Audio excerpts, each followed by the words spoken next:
Bismillahirrahmanirrahim. Assalamualaikum warahmatullahi wabarakatuh. Alhamdulillahi rabbil alamin. Allahumma fasalli wa sallim ala sayyidina wa nabiyyina wa maulana Muhammadin Sayyidil anbiya'i wal mursalin wa ala alihi wa ashabihi wa azwajihi wa dhurriyyatihi wa man tabi'ahum bi ihsanin ila yaumiddin, amma ba'du. Para jamaah sekalian yang disayangi Allah dan dicintai Allah,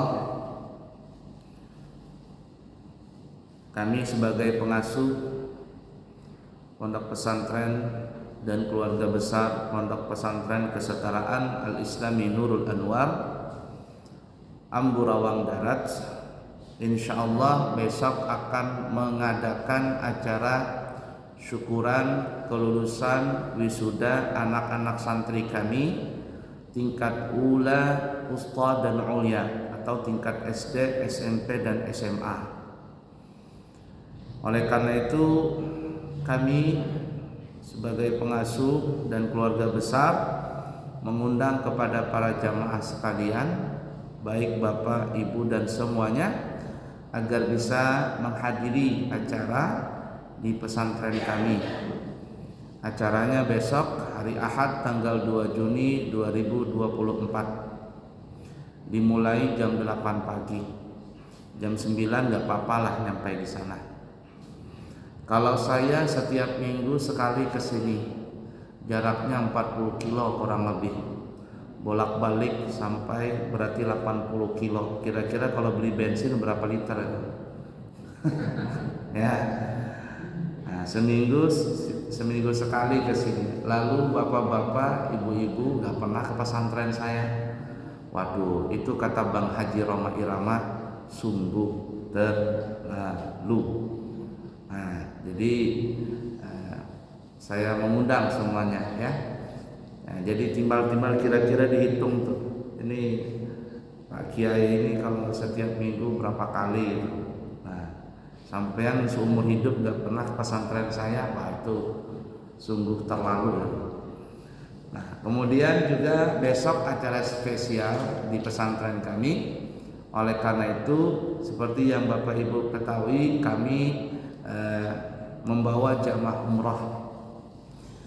Hampir setiap bulan kami ada keberangkatan yang biasanya harganya 32 juta, dan siapa yang kepingin harga spesial dengan harga 27 juta rupiah dengan fasilitas yang sama, pesawatnya bisa Etihad, bisa Qatar, bisa Imarat ya, Garuda atau Saudi. Yang intinya kita pesawatnya pun kalau transit pesawat Arab ya, negara Arab. Kemudian di Madinah kita hotelnya Andalus, turun dari hotel sudah masuk pelataran Masjid Nabawi. Kalau di Makkah kurang lebih 200 meter, 2 menit sampai 3 menit sudah sampai di pelataran Masjid Haram. Harga yang kami tawarkan biasanya 32 juta, ini harganya cuma 27 juta rupiah. Syaratnya ada 2. Yang pertama, besok hadir di acara wisuda, dan yang kedua mendaftar. Terserah mau daftar berapa DP-nya, mau 1 juta boleh, 2 juta boleh, dan kalau 5 juta maka kami langsung memberikan koper dan perlengkapan umrah yang lainnya. Biasanya kalau 32 juta 10 orang satu keluarga kita gratiskan 1. Ya, kemudian juga kita gratiskan transportasi kemana-mana, termasuk ke Taif, ke Pasar Kakia, ke Jabal Mahnet dan lain sebagainya. Nah, untuk yang 27 juta ini tidak ada promo 10+1 karena harganya ya tadi seperti itu. Ya, kita akan mengadakan subsidi silang. Bagi yang tidak hadir tapi ingin mendaftar, umpama keluarganya ada di Jawa atau Sulawesi, boleh ikut mendaftar, tapi harganya bukan 27, kami berikan diskon dengan harga 30 juta rupiah. Bulan apapun boleh masuk asalkan jangan bulan Ramadan dan jangan bulan Syawal, karena 2 bulan ini agak mahal biaya untuk perhotelannya juga pesawatnya. Nah, jadi yang kepingin mendaftar cuman sehari nih, silakan besok menghadiri di acara kami. Kemudian insya Allah kami akan berangkat nanti tanggal 5 hari Rabu ya, karena kami berangkat tanggal 5, tanggal 2 nya kami bikin acara. Hari Rabu tanggal 5 kami akan berangkat untuk melaksanakan ibadah haji bersama rombongan, kurang lebih ada 47 atau 40 berapa orang yang kami berjamaah untuk berangkat haji ya.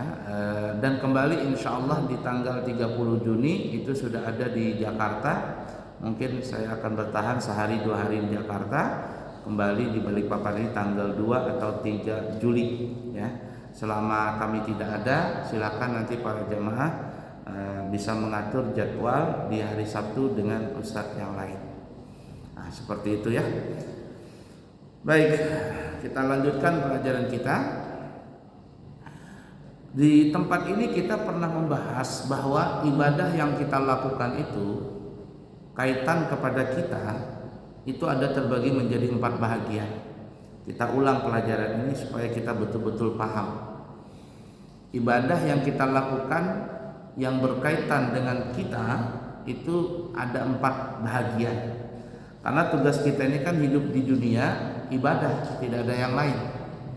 Ibadah saja. Wa ma khalaqtul jinna wal insa illa liya'budun. Kami tidak ciptakan jin dan manusia kecuali hanya menyembah kepadaku, kata Allah.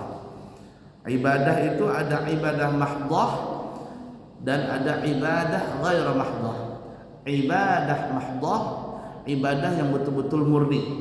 Nah, yang mahdhah ini maksudnya biasanya ibadah mahdhah itu ibadah yang biasanya ada berkaitan dengan syarat dan rukun, dan biasanya juga ada contoh langsung dari Nabi. Ini ibadah mahdhah, baik ibadah yang kepada Allah ataupun kepada makhluk Allah Ta'ala. Contohnya yang kepada Allah, sholat, puasa, zakat, haji.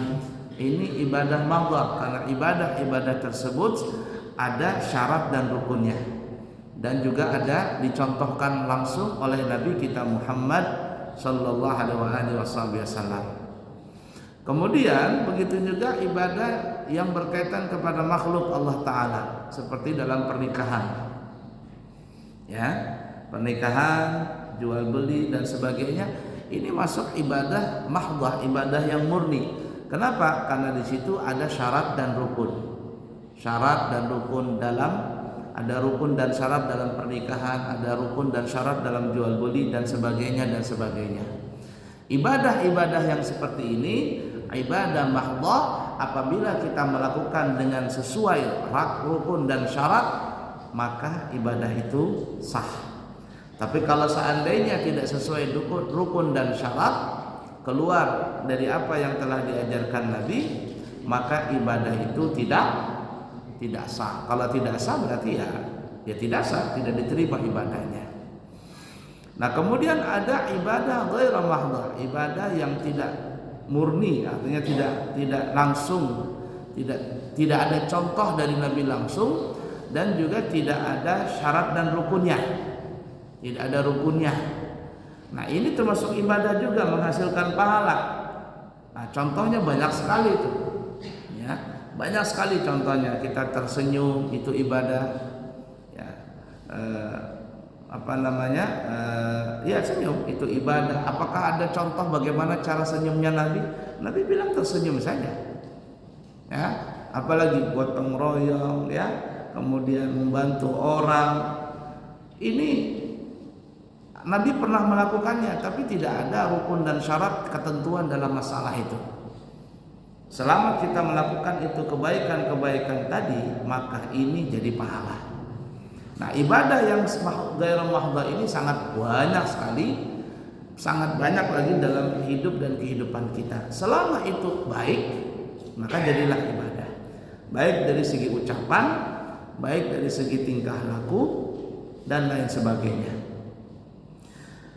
Nah, kita kembali ke asal masalah tadi. Ibadah yang berkaitan kepada diri kita ini, kepada kita itu terbagi menjadi 4 bahagian. Yang pertama adalah ibadah yang berkaitan dengan badan. Ini contohnya seperti sholat, puasa. Ini cuman hanya diperlukan badan yang sehat, akal yang waras, maka wajiblah kita melaksanakan sholat tersebut. Tidak perlu pakai duit, tidak perlu pakai uang dan lain sebagainya. Kemudian yang kedua, ibadah yang berkaitan dengan harta. Nah, ibadah yang berkaitan dengan harta ini yang kita spesifik hari ini ya. Banyak sekali nama-namanya, kemudian cara pengambilannya dan cara penyalurannya. Itu bermacam-macam itu. Nah, ibadah yang berkaitan dengan harta ini, yang pertama, walaupun kita pernah bahas ini ya, alhamdulillah kita ulangi. Yang pertama itu adalah zakat.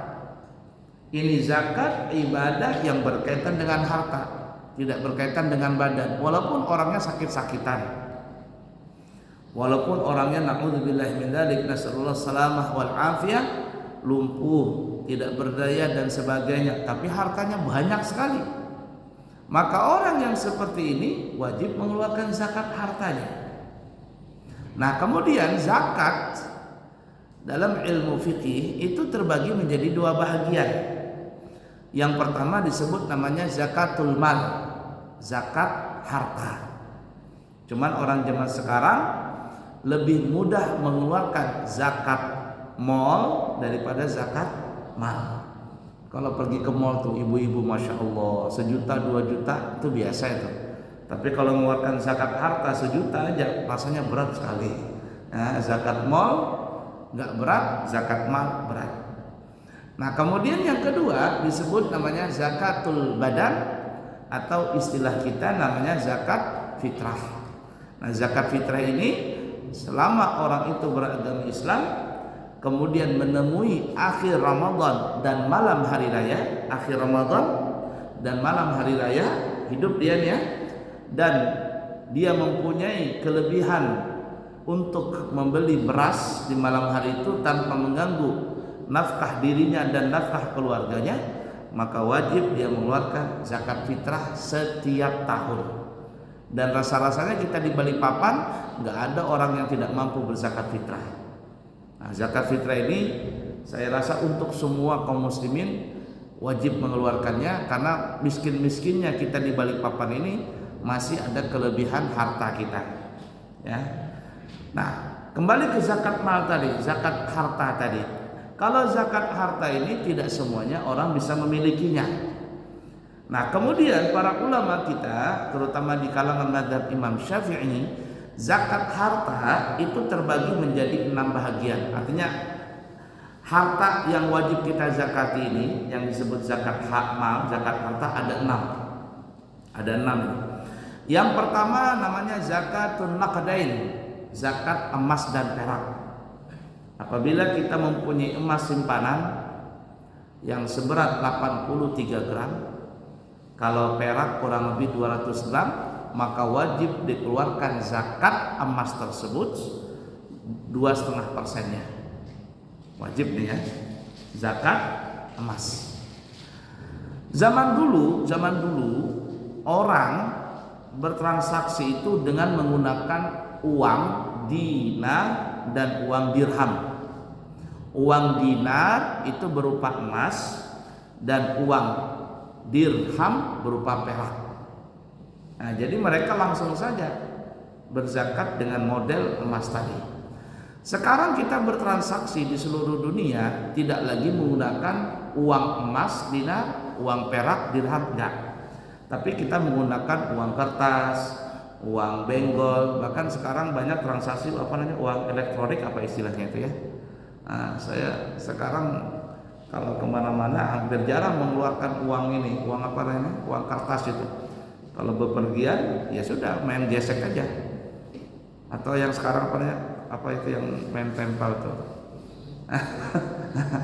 Makanya waktu bulan Ramadan kemarin berangkat begitu ditanya sama teman, "Pian guru pakai ATM apa?" Nah, ATM-nya ATM pisah saja. Oh, kata teman-teman ada lagi tinggi lagi urai. ATM apa? ATM prioritas katanya. Ada kan? Ada. Kirain cuma bisa aja dibawa ke luar negeri. Yang bagus itu prioritas urai. Itu prioritas kita kalau mau kemana-mana enak. Kemudian kita kalau di bandara ada long apa itu? Makan gratis, bayar cuma Rp1 selesai sudah. Bikin sudah, akhirnya bikin ya. Berapa kita punya duitnya simpanan bisa bikin. Tanya lagi di bank situ ada lagi apa yang lebih tinggi nih daripada ATM prioritas. ATM apa namanya itu? Lupa juga saya namanya itu. Itu kalau di bandara dijemputin pakai mobil Alphard ke hotel dan sebagainya, pelayanan gratis semua. Oh ya kan? Tapi duitnya harus sampai nyimpan 15 miliar. Nah, duitnya itu belum sampai lagi 15 miliar. Prioritas saja dulu. Nah, jadi itu bayar pakai gesek-gesek semua. Nggak kelihatan duitnya. Mana duitnya nih ya? Nah, kita tinggal main gesek dan sebagainya. Nah, kata ulama, walaupun uang zaman sekarang tidak berbentuk emas dan perak, tapi uang kertas ini hitungannya itu ke emas dan perak. Maka apabila kita punya uang senilai 83 gram emas, maka wajib kita zakati setiap tahun.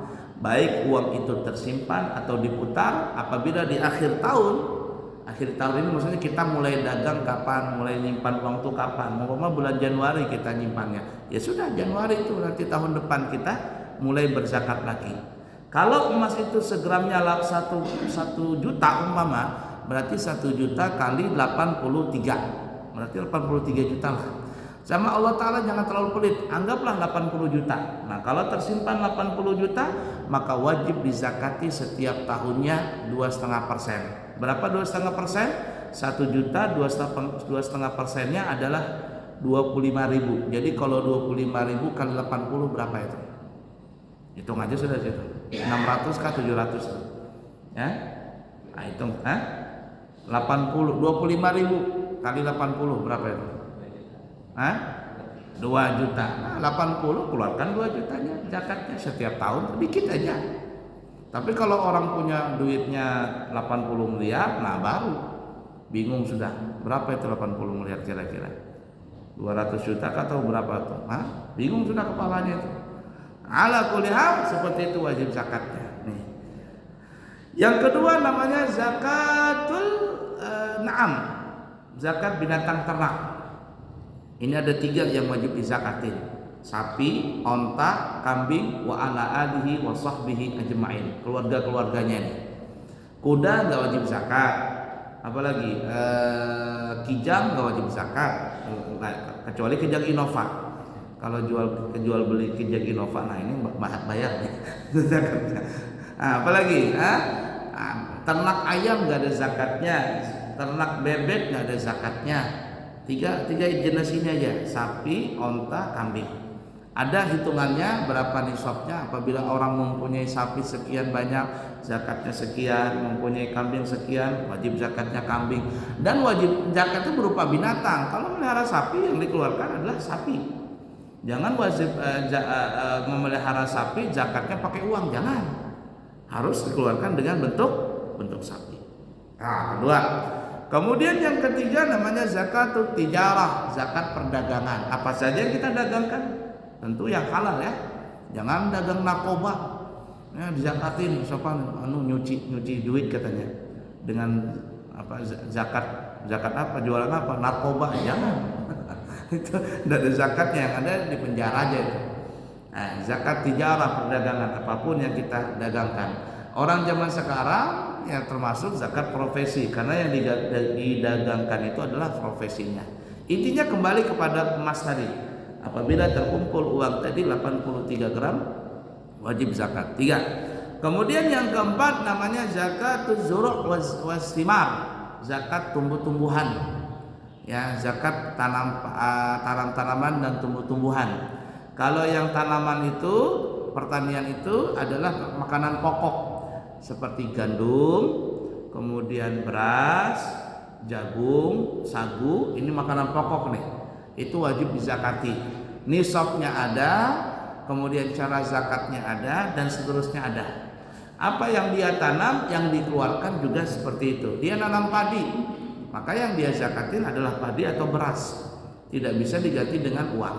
Ya. 4. Yang kelima disebut namanya zakatul ma'din, zakat tambang. Tambang yang wajib dizakati adalah tambang emas dan tambang perak. Tambang batu bara itu tidak wajib zakat. Tambang pasir itu tidak wajib zakat. Tapi kalau seandainya dijual batu baranya, pasirnya, timahnya, kemudian dijadikan uang, nah uangnya ini wajib dizakati. Dimasuk di mana zakatnya? Zakat tijarah, zakat perdagangan. Di situ tuh. Kita punya tanah, batu baranya banyak tuh di pesantren saya, 5 hektar.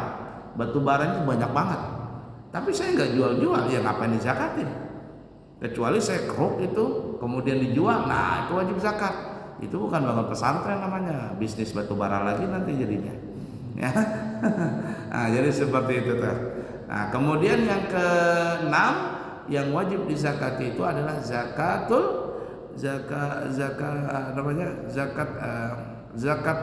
barang temuan, harta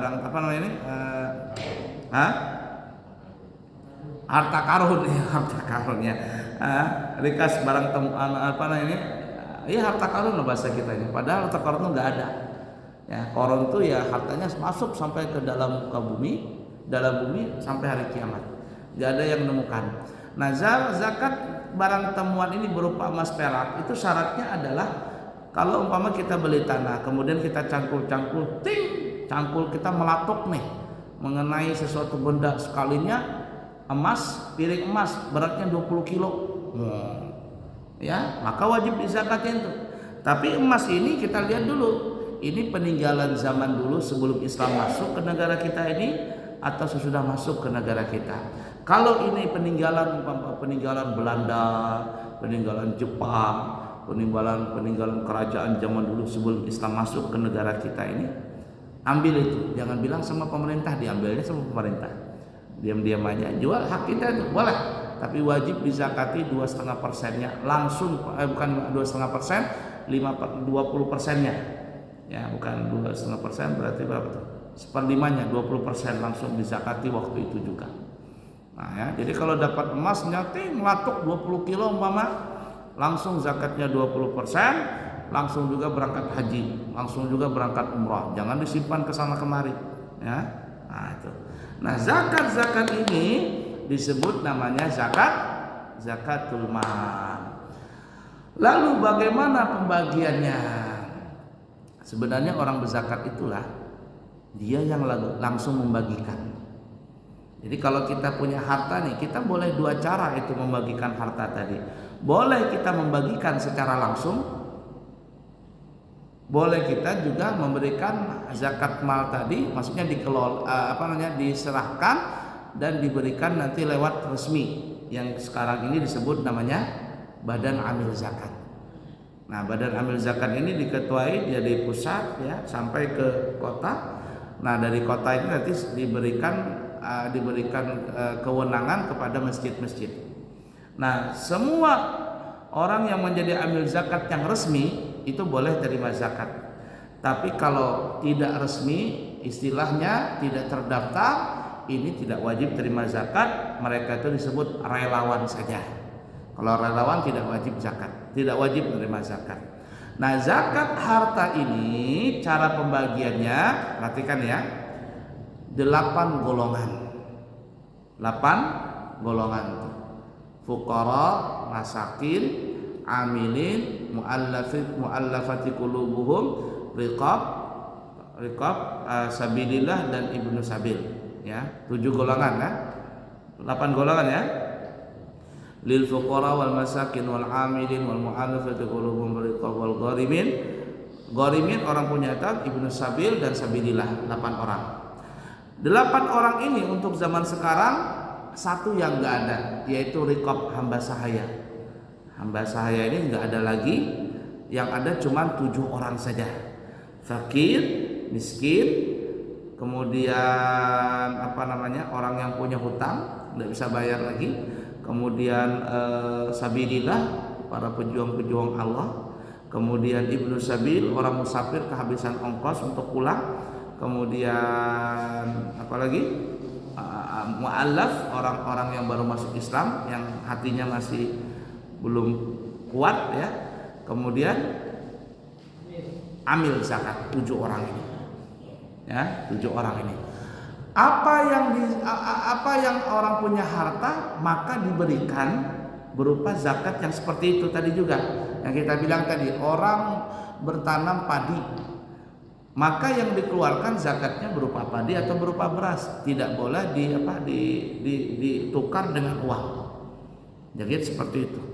Nah, 7 orang ini, dan 7 orang ini semuanya makhluk hidup, nggak ada benda mati. Jadi kalau seandainya zakat ini digunakan untuk untuk pembangunan masjid, nggak boleh. Untuk acara maulidan nggak boleh. Zakat ini nih. Untuk apa lagi? Apakah acara? Nggak boleh. Kenapa? Karena dia berbentuk hak zakat yang diberikan kepada semuanya makhluk hidup yang 7 orang tadi untuk zaman sekarang. Nah, tapi kalau ada orang bangun masjid, dia berhutang nih, ya, dia hutang di di kota Komotrel, hutangnya sampai umpama 500 juta, bangun masjidnya, dia belum lunas di hutangnya, maka dia boleh menerima zakat tadi. Datang dia, Pak, saya punya hutang tuh, bangun masjid. Oh iya, sudah, berapa? 500 juta. Ayo sudah, hitung. Nih, kami berikan sekian. Uang ini digunakan untuk bayar hutang, itu boleh. Tapi kalau yang berhutang masjid, bukan orang, masjid yang berhutang, maka tidak bisa langsung diberikan ke masjid tersebut. Udah dipaham nih ya. Nah, jadi itu zakat diberikan yang makhluk hidup semuanya. Adapun zakat fitrah nih ya, ini beda-beda pendapat. Ada yang mengatakan zakat fitrah ini hanya diberikan kepada fakir miskin, tapi yang jelas zakat fitrah ini diberikan juga kepada 8 golongan tadi. Nah, jadi kalau ada zakat fitrah itu khusus kepada fakir miskin, oke, silakan saja ngambil pendapat itu. Tapi ada juga yang mengatakan zakat fitrah sama dengan zakat harta, diberikan kepada 8 golongan. Nah, teman, orang kita kebanyakan zakat fitrah ini, beras-beras tadi diberikan kepada orang yang miskin, orang fakir, sedangkan zakat harta tadi diberikan kepada 8 golongan tadi, atau sekarang kepada 7 golongan. Nah, itu zakat ya, 2. Kemudian yang ketiga, ada ibadah yang dengan harta disebut namanya fidyah. Fidyah ini adalah orang yang tidak mampu lagi puasa. Ini ada 2 orang yang wajib bayar fidyah dan tidak wajib puasa, cuma ada 2 orang. Yang pertama orang yang tua bangka, sudah tua bangka lagi ya, apalagi Bangka Belitung, nah ini tua banget nih. Maka mereka tidak wajib puasa, tidak wajib qadha, tapi wajib bayar fidyah. Kemudian yang kedua adalah orang yang sakit yang tidak bisa diharapkan sembuh lagi. Sakitnya itu ibarat kata membawa ke mati, atau dia sakit selalu ketergantungan minum obat. Kalau dia nggak minum obat, kumat penyakitnya. Apa seperti ini? Mereka tidak wajib puasa, tidak wajib qadha, hanya diwajibkan bayar fidyah. Orang yang seperti ini disebut harta tadi disebut bayar fidyah. Nah, fidyah ini disebutkan dalam Al-Quran hanya diberikan kepada orang fakir dan orang miskin. Jadi panitia amil zakat itu kalau terima fidyah dari seseorang, fidyah ini tidak boleh dicampur ke zakat, penyalurannya khusus untuk fakir dan miskin. Wa 'alal ladzina yutiqunahu fidyatun ta'amun Wa 'alal ladzina yutiqunahu fidyatun ta'amun miskin. Dan orang-orang yang tidak lagi mampu puasa, mereka wajib membayar fidyah, memberi makan untuk orang miskin. Nah, miskin nih. Nah, miskin, fakir, kalau fakir lebih parah daripada miskin. Itu fidyah hanya diberikan kepada orang fakir dan orang miskin. Siapa orang miskin? Siapa orang fakir? Nah, orang miskin, orang fakir itu adalah begini definisinya. Paling enak begini. Kita di Balikpapan UMK ya, upah minimum kota ya, berapa sekarang? 3 juta atau 4 juta? Anggaplah umpamaan ya, UMK. Kalau UMR itu apa? Regional apa?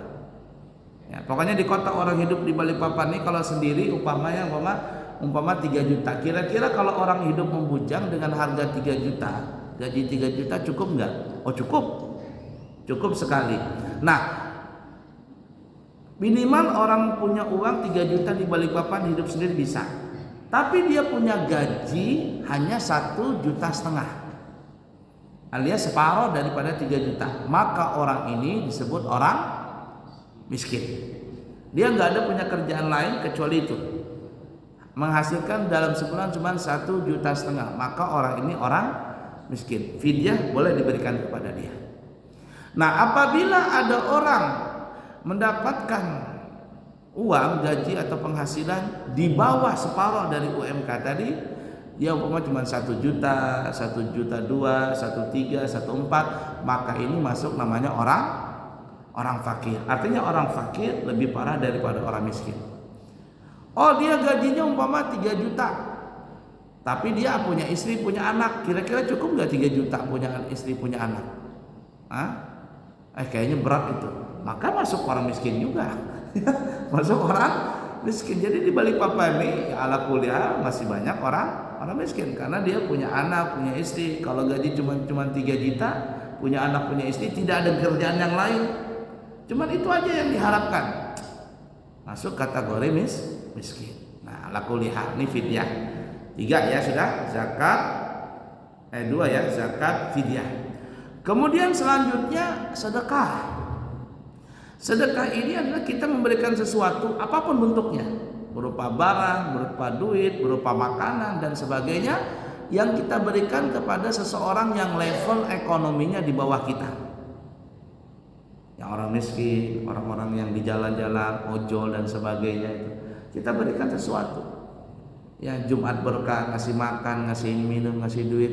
Ini namanya bentuknya sedekah. Nah, boleh berbentuk barang, boleh berbentuk makanan, berbentuk uang, apapun ya, tenaga, pikiran, sedekah pikiran, sedekah tenaga, sampai ujung-ujungnya sedekah doa aja katanya. sedekah doa. Nah, ini boleh nih. Biasanya kita berikan kepada orang yang level ekonominya di bawah kita. Silakan sedekah tadi. Kemudian yang keempat disebut namanya hadiah.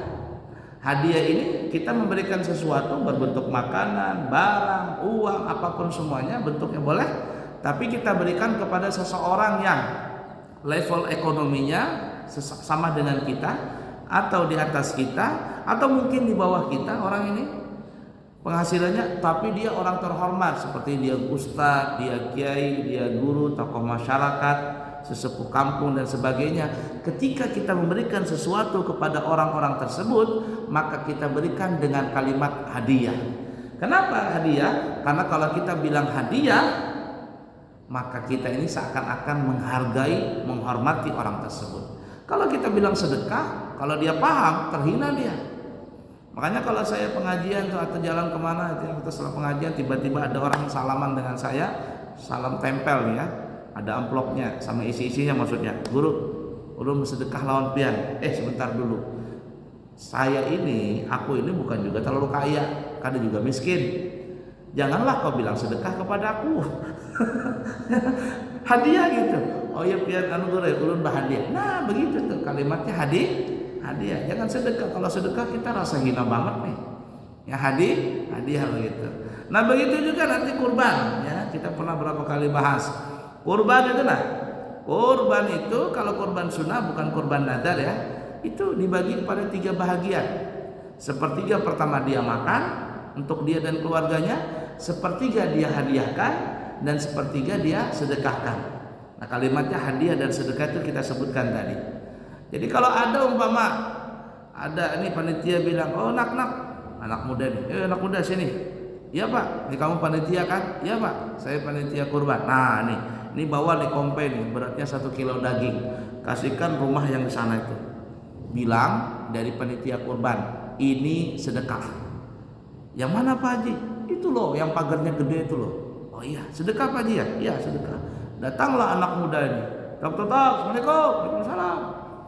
Buka pintu. Ada apa nak? Ini loh, daging kurban dari panitia kurban.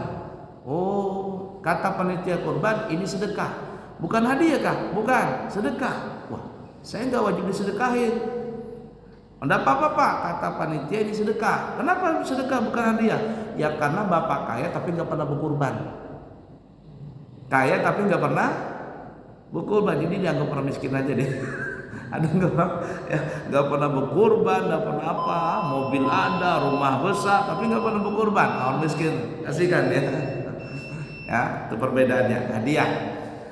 Kemudian yang kelima ada namanya infak. Nah ini saya sarankan di masjid-masjid di mana-mana itu kalimat kotaknya itu cuma ada 2 sajalah, ya, infak dengan zakat itu aja. Jangan kalimat sedekah, jangan kalimat wakaf, jangan.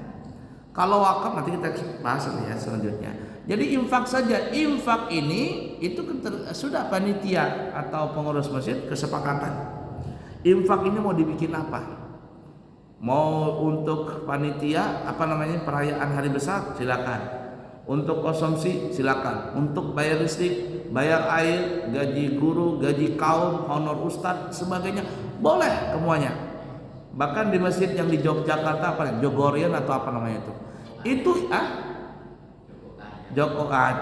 itu infaknya pasti 0. Setiap Jumat pasti 0. Bahkan terkadang infaknya itu bukan 0 lagi tapi minus lagi. Infak sekian minus umpama 2 juta. Kemana duitnya? Padahal masjidnya bagus, mewah dan sebagainya. Karena infak tadi digunakan untuk kemaslahatan itu masjid. Ada orang datang ke sana dikasih makan. Makanya kalau pengajian itu banyak sekali manusianya sampai meluber ke jalan-jalan. Kenapa? Karena setiap habis pengajian kasih makan. Ini coba kita di pengajian subuh begini, nasi padang begitu. Banyak manusianya. Nasi padang banyak manusianya karena orang kita itu pikirannya makan dan makan. Kehilangan sendal, kehilangan motor, kehilangan apapun diganti sama panitia.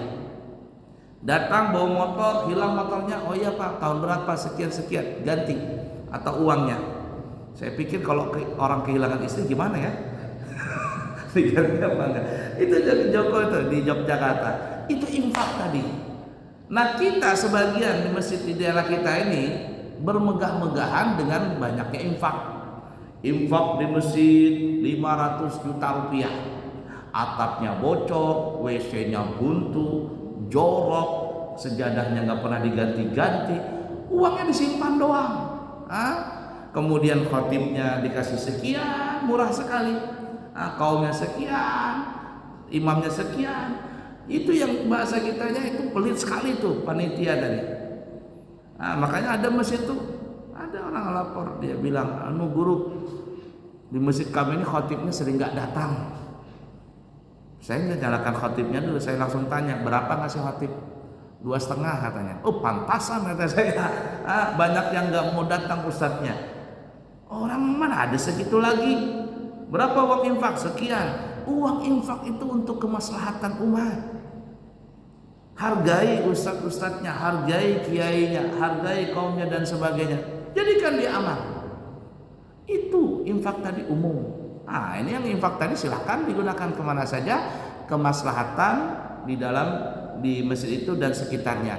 Tetapi jelas, jangan asal main cabut-cabut ini, nggak ada beritanya, nggak ada pertanggungjawabannya. Ini bahaya nih, ya. Itu yang bahaya nanti itu bukan memakmurkan masjid, mencari kemakmuran di masjid. Ya, bukan menghidupkan masjid, mencari kehidupan di masjid. Dan ini banyak terjadi di Balikpapan, banyak seperti itu. Ya, ada beberapa masjid sampai ketuanya mengambil duit 500 juta, ya, ada yang ngambil sampai 1 miliar. Nah, tiap hari potong sampai ketahuan, diaudit di banknya, oh kemana duit ini? Di sidang mau jalur hukum kah atau mengembalikan? Akhirnya dikembalikan sedikit. Nah itu tuh. Ini orang-orang seperti ini bukan menghidupkan masjid, tapi mencari kehidupan di masjid. Bahaya ya. Baik, tadi infak sudah kita bahas, zakat, apalagi fidyah, sedekah, apalagi tadi infak, Kemudian wakaf. Wakaf kita sudah bahas pertemuan yang lalu. Ya, wakaf barang yang kekal yang bisa bertahan lama digunakan untuk kemaslahatan. Sudah kita bahas kemarin.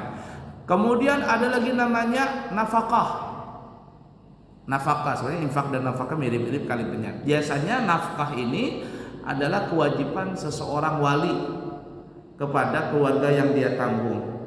Ya, seperti suami wajib menafkahi anak istrinya dan juga orang tuanya yang tidak mampu. Begitu juga saudara-saudaranya yang tidak mampu. Kalau dia mampu memberikan nafkah, wajib itu. Nah, kalau kepada istrinya terbagi dua, ada nafkah zahir, ada nafkah batin. Dan nafkah ini tidak ada kadarnya. Artinya sekedar kemampuan suami. Kalau suaminya gajinya sampai 50 juta, dia ngasih istrinya sampai umpama 20 juta, wajar saja.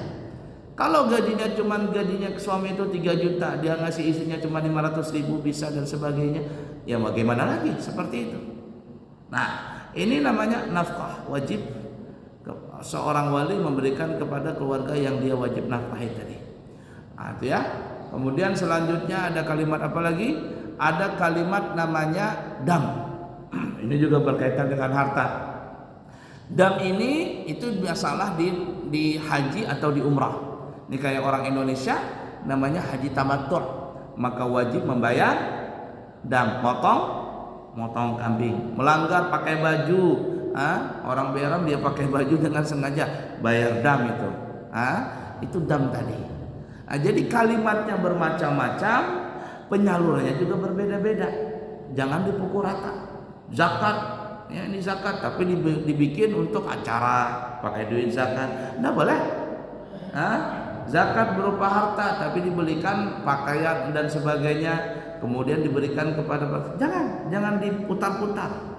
Kalau dia duit, ya duit bentuknya. Kalau dia beras, ya beras seperti itu. Nah, tapi kalau ingin membelikan umpama ada pakaian, ada sarden, indomie, jangan pakai duit zakat tadi.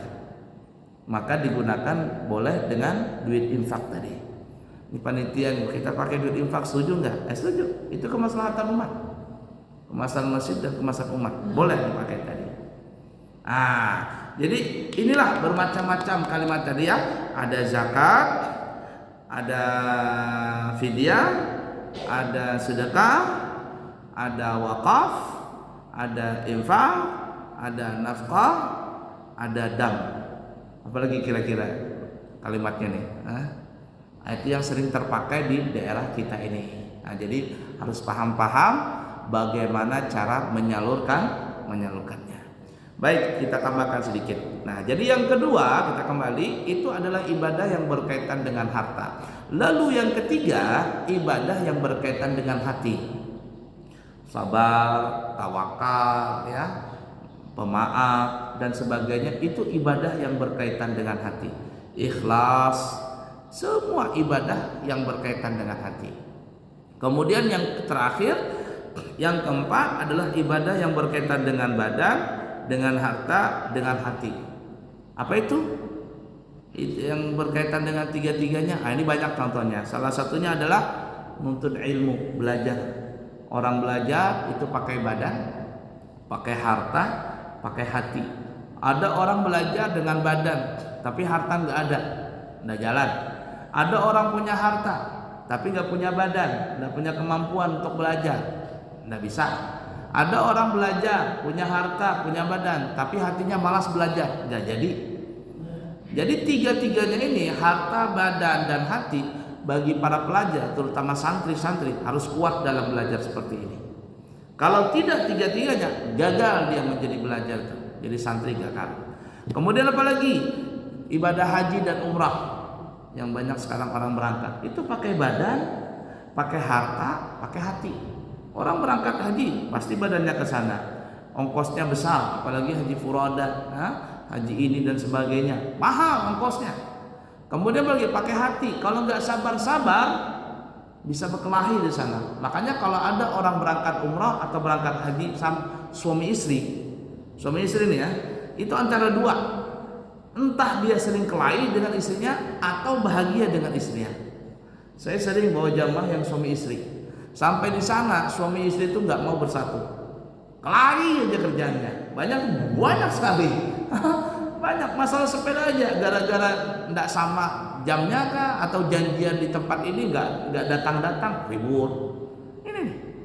Makanya kalau ada orang yang berangkat umrah atau berangkat haji suami istri, itu antara dua, bisa kelahi terus-terusan atau bisa bahagia terus-terusan. Coba lihat kalau ada orang yang masya Allah berumah tangga itu, kalau di Balikpapan nggak pernah gandengan, tapi ketika sampai di sana gandengan terus kemana-mana. Kenapa ini kai-kai gandengan terus, nenek-nenek gandengan? Apa kalau gandengan, kalau kada gandengan tersesat jalannya. Jadi gandengan kemana-mana, mesra banget gitu ya, makan berdua, kemana-mana berdua, masya Allah. Padahal waktu di Balikpapan jarang begitu. Mesra jadinya. Itu. Ini saya bawa umrah kemarin bulan Syawal tadi. Ada udah mau bersatu laki bini nih, udah berkelahi bang, cuman sering ke sana, sering ke sini berpisah. Saya tegur, jangan Pak. Ini Bapak Ibu harus bersatu di sini. Kalau nggak bersatu habis kacau di Mekah ini. Oh iya katanya. Nah ini ya. Kemudian ibadah yang paling panjang yang menggunakan harta, badan dan hati. Apa itu? Ibadah berumah tangga. Dari saat sang laki-laki mengatakan saya terima nikahnya Fulanah binti Fulan dengan mahar tersebut tunai, maka dari situ suami istri ini sudah mendapatkan pahala. 24 jam itu pahala. Sampai kapan? Sampai kapanpun juga. Selama masih ada mitsaqan ghalidha, ada perikatan pernikahan sampai hari kiamat, sampai kakek nenek, sampai punya cucu buyut, walaupun orang yang meninggal, itu pahala terus mengalir.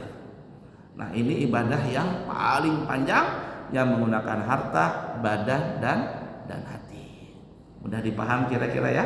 Nah, terutama tadi masalah ibadah yang berkaitan dengan harta. Boleh disimpan apa disimpan, tidak ada tujuan dan tidak jelas tujuannya. Di zakat harta, kalau seandainya sudah dibagikan, artinya sudah dibagikan kepada yang berhak. Sudah di kampung kita ini sudah dapat, sudah dikatakan mampu dan semuanya lah ya, sudah tunai, maka Baitul Mal ini boleh zakat tadi boleh dimasukkan ke Baitul Mal. Dan Baitul Mal ini kalau zakat tadi dimasukkan Baitul Mal, zakat tersebut hanya digunakan kepada yang 8 golongan tadi atau 7 golongan untuk zaman sekarang. Tidak boleh zakat dimasukkan Baitul Mal lalu ada acara maulid beli konsumsi ini itu diambil pakai duit zakat tadi, nggak boleh. Ya, jadi duit zakat yang di Baitul Mal tadi itu untuk dalam keadaan darurat, umpama ada orang musafir ya, atau ada orang baru masuk Islam, boleh diberikan pakai uang tadi itu, uang zakat. Mudah dipaham ya? Mungkin maksudnya itu kalau uang zakat tersebut itu belum dibagi. Jadi penerimaan contohnya zakat lebaran sampai sekarang belum dibagi, tapi disimpan. Nah, mungkin itu menjadi kalau belum dibagi ya panitianya salah berarti ya, harus dibagi itu. Ya intinya zakat tadi itu mesti dibagikan. Kalau disimpan saja ya tadi untuk apa zakat itu? Padahal zakat tadi kan Allah sudah tegaskan dibagikan kepada 8 golongan, bukan disimpan.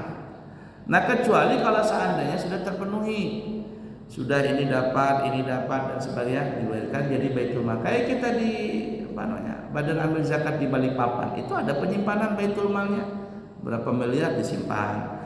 Nah, duit ini nanti digunakan, duit zakat ini itu digunakan kepada zakat produktif. Umpama petani jadi ke kilo sana, Pak saya mau kebun, oh iya sudah, berapa perlu modal sekian, datang ambil zakat diberikan. Dikelola sama orang ini, dipantau oleh amil zakat. Berhasil enggak? Nanti setelah dia berhasil, itu nanti zakatnya kesini lagi ke Baitul Mal, disimpan lagi. Nanti ada orang datang, saya ini anak saya mau belajar ke luar negeri, perlu dana. Oh iya betul, mana surat-suratnya lengkap semuanya. Oh iya, berapa perlunya sekian? Nah dikasihkan. Itu yang begitu maksud baitul mal. Kalau ada orang yang dadak-dadakan. Tapi kalau seandainya aman tentram, sudah diberikan semuanya, lalu disimpan, ya boleh. Tapi kalau seandainya masih ada juga yang masih berhak terima zakat, tapi nggak diberikan, disimpan harta zakat tadi, nggak boleh nih. Inilah, apalagi zakatnya itu digunakan bukan untuk yang 8 orang tadi. Ini ketulangan ngarannya. Panitia tanggung jawab nanti di akhirat. Makanya kalau jadi panitia amil zakat, sebaiknya cari yang mengerti. Kalau tidak mengerti, jangan, berbahaya. Mudah dipaham kan? Begitulah. Terus ini dulu ada lagi beberapa pertanyaan dulu. Pertama, yang itu yang kedua kan yang sudah jelas dulu bahwa kalau di luar daripada 8 syarat ini tidak diizinkan dipakai uang zakat. Ya. Kemudian ada lagi satu dulu, apa namanya? Kalau kita menerima zakat, itu kan ada zakat fitrah, zakat mal, fidyah, sama sisanya biasanya infak dan sedekah. Contoh ini dulu, saya bayar zakat 100.000, bayar 100.000 dananya. Kemudian zakatnya itu 90.000, 10.000 ini masuk infak dan sedekah. Kan gitu kalau biasa yang kita lakukan di masjid itu. Kemudian pertanyaannya, apakah amil zakat ini bisa mengambil 1/8 daripada infak dan sedekah orang ini? Tadi kan kita sudah bahas ya, penyalurannya, zakatnya kemana, penyalurannya infak itu kemana, sedekah itu kemana.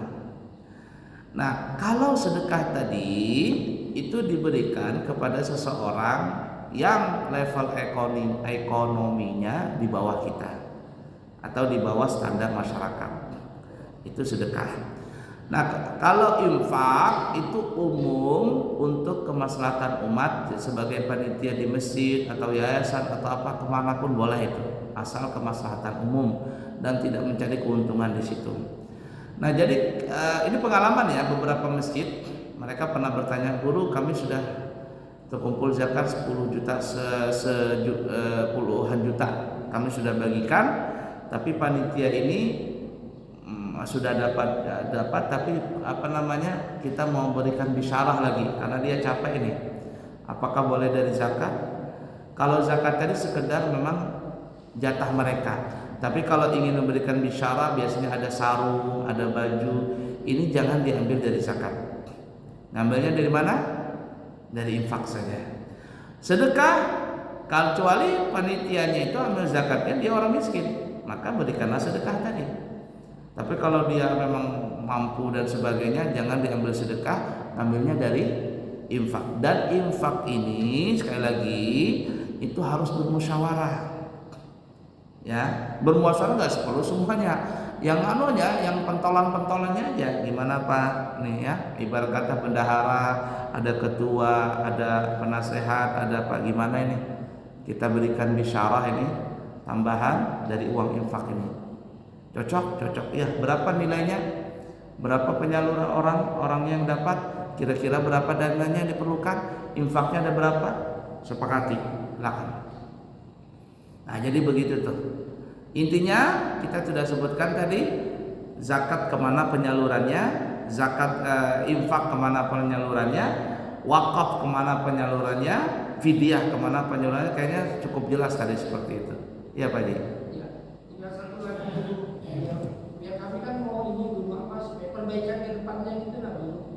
Jadi satu lagi, kalau pembagian contohnya di 8 ini dulu, yang ada kan biasanya itu tinggal punya fakir, miskin, yang banyak yang terjadi kan, sama banyak anak apa namanya petugas zakat ini tadi. Untuk pembagian dananya ini dulu, pembagian dananya, apakah disamaratakan semua atau bagaimana? Jadi contoh di dulu, seumpamanya ini ya seumpamanya. Yang fakir dan miskin mendapatkan 5 kg beras, ditambah contohnya saja uang 100 ribuan. Ya. Kemudian badan amilnya mendapatkan 5 kg beras dengan dana uang sekitar 700.000. Contoh saja ini dulu. Ya. Itu apakah disahkan atau bagaimana? Pengalaman dari beberapa masjid itu tidak disamaratakan, tetapi dihitung kepala. Dia sama rata dulu kepalanya, sama rata dulu, tapi nanti dihitung kepala. Umpama gini ya, umpama per kepala itu dapatnya 100.000 umpama, ya 100.000. Kemudian berasnya umpama 5 kilo. Kalau dalam satu rumah tangga itu ada satu orang saja, ya sudah dapat 100.000 amplopnya, berasnya 5 kilo begitu. Tapi di dalam rumah tangga itu ternyata ada 5 orang. Paham maksudnya? 5 orang. Berarti 100 kali 5. Nah, kasihkan dia berasnya 5 kali 5, 25 kilo. Cek begitu modelnya. Paham lah maksudnya Pak? Ah, begitu lebih adil. Daripada umpama disamaratakan begitu, yang ini keluarganya satu keluarga 5 orang, amplopnya diisi 100.000, ya berasnya 5 kilo. Yang di sana umpama keluarganya cuma 1 orang, dikasih duit 100.000, kemudian berasnya 5.000, panitia juga begitu. Akhirnya di sini belum tercipta keadilan secara rata, karena dihitung bukan per kepala, tapi ya tadi dipukul rata gitu. Mau satu keluarga banyak, mau sedikit, segitu nilainya. Itu kurang pas. Yang pas tadi itu hitung per kepala. Saya pernah masuk di panitia, pernah ngelihat panitia zakat. Saya kira pertama tadi pukul rata. Pokoknya setiap rumah terimanya sekian. Dia bilang kalau begitu Pak, kita rasa nggak adil nanti. Nah, jadi kita lihat kakaknya itu berapa orang dalam kakaknya itu. Kalau kakaknya dia 5 orang ya tadi, umpama 100.000 dikali 5, ditambah beras kalikan lagi, itu yang kita beri. Kalau keluarga di kakaknya sedikit, ya sedikit juga dapatnya.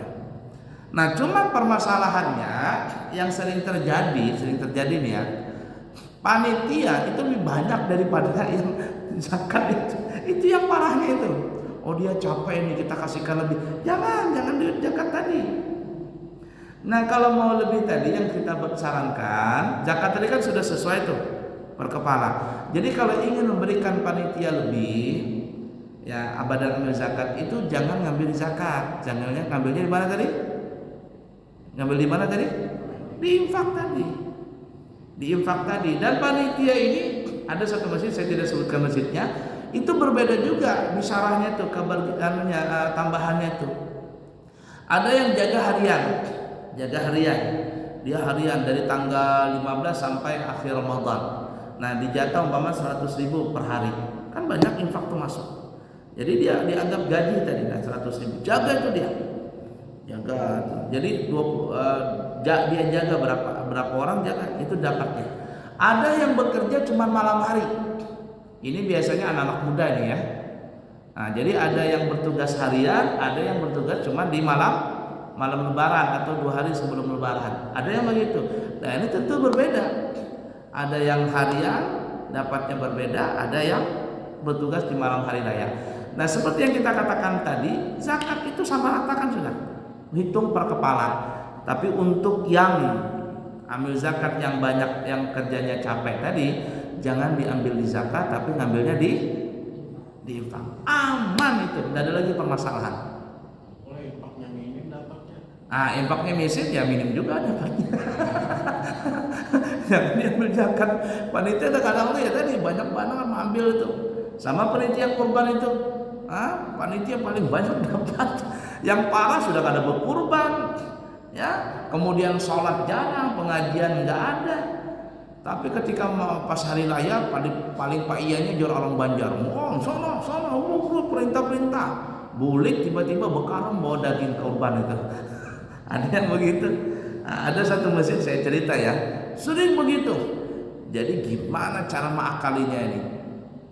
Ya, karena ada panitia yang nakal-nakal, ditegur salah, nggak ditegur salah. Kalau ditegur berkelahian. Akhirnya caranya gimana caranya? Kita bikin panitia kurban dari ibu-ibu. Jadi yang bapak-bapak cuma nyembelih, bersihkan. Ibu-ibu yang nimbang. Tahu aja kan ibu-ibu. Kalau ada yang nyelirat langsung ibu, itu ngapain lu, ribut dia. Akhirnya aman, nggak ada lagi yang berani nilep daging kurban itu. Semuanya dapat, semuanya sempurna. Wah, tahu aja kan ibu-ibu kalau sudah bicara tuh sudah ribut dia kayak ember. Enggak pecah. Itu pengalaman itu. Jadi boleh juga lah di panitia ibu-ibu itu digunakan. Tapi ada juga ibu-ibu yang nakal, nyelinap ya, pas nimbang itu lari ke belakang dagingnya. Ya ala kulli hal seperti itu. Nah, mudah dipaham ya. Penyalurannya tadi diperhatikan, cara kalau terimanya insya Allah banyak yang benar. Yang sering bermasalah itu ya penyaluran tadi, waktu membagikan tadi itu sering bermasalah. Dan saran kami pribadi, kalau ingin menjadikan panitia kurban kah, panitia zakat kah, cari yang mengerti dengan masalah itu, mengerti hukum. Jangan asal-asalan, jangan dicari oh ini dia orang kaya, orang ini orang pintar ini. Nah, jangan. Sama juga menjadi pengurus masjid apa semua itu. Jangan yang ada orang mau kita jadikan ketua itu dia orang DPR, dia dekat pemerintah, kita jadikan ketua, kacau akhirnya. Orang yang nggak pernah ke masjid, orang yang nggak pernah ikut pengajian, cuman menang title aja, menang title nih, kacau tuh. Sering itu terjadi di masjid-masjid, orang adu dengan saya, itu sering terjadi. Kata saya jangan begitu. Orang-orang seperti itu jangan dijadikan pengurus. Mereka tuh dia penasehat atau apa begitu. Jangan dijadikan. Karena kalau dia begitu dia terkadang nggak ngurus masjid, ataupun ngurus masjid tapi dia nggak ngerti masalah hukum tadi. Nah, dulu Abuya Sarwani itu, beliau sering jalankan begitu. Kalau jadi pengurus yang bagus lah ngerti. Ini sampai WC aja dari sini menghadap ke kiblat WC. Kenapa? Pengurusnya kada paham agama, asal mengulah aja jarinya dari sini. WC menghadap ke masjid dari sini. Jangan. Nah, jadi mengerti itu, jangan asal bangunan, tapi mengerti ini fikihnya gimana ini. Cara fikihnya mengatur WC gimana, ngatur shop bagaimana. Kalau asal-asalan tidak bisa. Nah, jadi seperti itulah. Ada lagi pertanyaan? Cukup? 6:30 ya. Saya minta halal, minta ridho, minta maaf apabila salah dan khilaf, dan tolong didoakan supaya kami selamat berangkat haji ya, sampai ke pulang mendapatkan haji mabrur. Dan kami doakan juga mudah-mudahan semua jamaah yang belum berangkat bisa berangkat haji dan umrah, dan yang sudah mudah-mudahan bisa berangkat lagi.